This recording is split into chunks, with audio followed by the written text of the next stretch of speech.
नमस्कार मंडळी. तर आज आपण बघणार आहोत मेथीची भाजी, जी खायला खूपच छान लागते. आता हिवाळा आहे आणि हिवाळ्यामध्ये भरपूर प्रमाणात बाजारामध्ये अशी मेथी आलेली आहे. शिवाय बाकीच्या सुद्धा भरपूर अशा भाज्या मिळतात आणि मेथीच्या भाजीची चव हे हिवाळ्यामध्येच खूप छान लागते. तशी तर ही वर्षभर सुद्धा मिळते, पण याची चव जी आहे ही खरी हिवाळ्यातच छान लागते. तर इथे मी छान फ्रेश अशी कोवळ्या पानांची एक मेथीची जुडी घेतली आहे. आता ही आपल्याला दाखवल्याप्रमाणे अशी निवडून घ्यायची आहे. याची जी कोवळी पानं आहेत आपल्याला ती तोडून घ्यायची आहेत. आता इथे मी सगळी मेथीची भाजी ही छान निवडून घेतली आणि ही धुवून सुद्धा घेतली आहे. आता मेथीची भाजी ही बऱ्याच पद्धतीने बनवली जाते, पण आज मी गावाकडील साध्या आणि सोप्या पद्धतीने अशी भाजी बनवून दाखवणार आहे, जी खायला खूपच छान लागते.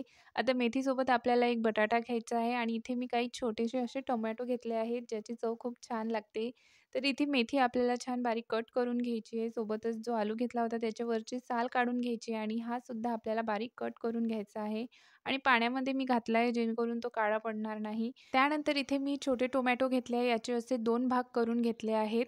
जास्त बारीक कापायचे नाही. आपल्याला असे फक्त 2 भाग करून घ्यायचे आहेत. तर याची चव या भाजीमध्ये खूपच छान लागते. ह्याच नाही तर कुठल्याही भाजीमध्ये तुम्ही घाला याची चव ही छानच लागते. त्यानंतर आपल्याला गॅसवर एक कढई ठेवायची आहे. कढई छान तापल्यावर त्यामध्ये तेल घालायचं आहे. तेल छान तापू द्यायचं. नंतर त्यामध्ये मोहरी घालायची, जिरं घालायचं. हे छान फुललं की बारीक कापलेला लसूण आणि मिरची घालायची. इथे मी हिरवी, ओली, लाल मिरची घातली आहे. याची चव यामध्ये छान लागते. त्यानंतर बारीक कापलेला बटाटा घालून घ्यायचा. हा एक वेळा परतून घ्यायचा आणि झाकण ठेवून आपल्याला बटाटा थोडासा शिजवून घ्यायचा आहे. आता बटाटा शिजला की नाही एक वेळा बघायचं, तर आपला बटाटा इथे छान असा शिजलेला आहे. त्यानंतर त्यामध्ये बारीक कापलेली मेथी घालून घ्यायची आहे. सगळी मेथी घालून घ्यायची. नंतर चवीपुरतं वरतून मीठ घालायचं आहे आणि सगळी मेथीची भाजी आपल्याला यामध्ये आता मिक्स करून घ्यायची आहे.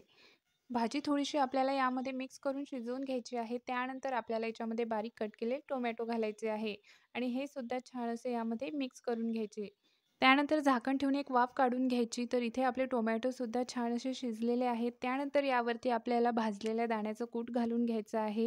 अगदी थोडंसं 2 ते 3 चमचे कूट घालायचं आणि हे सुद्धा छान यामध्ये मिक्स करून घ्यायचं. तर मस्त अशी मेथीची भाजी बनवून तयार आहे. भाकरीसोबत खायला खूपच भन्नाट लागते. नक्की बनवून बघा आणि व्हिडिओ आवडल्यास चॅनलला सबस्क्राईब करायला विसरू नका.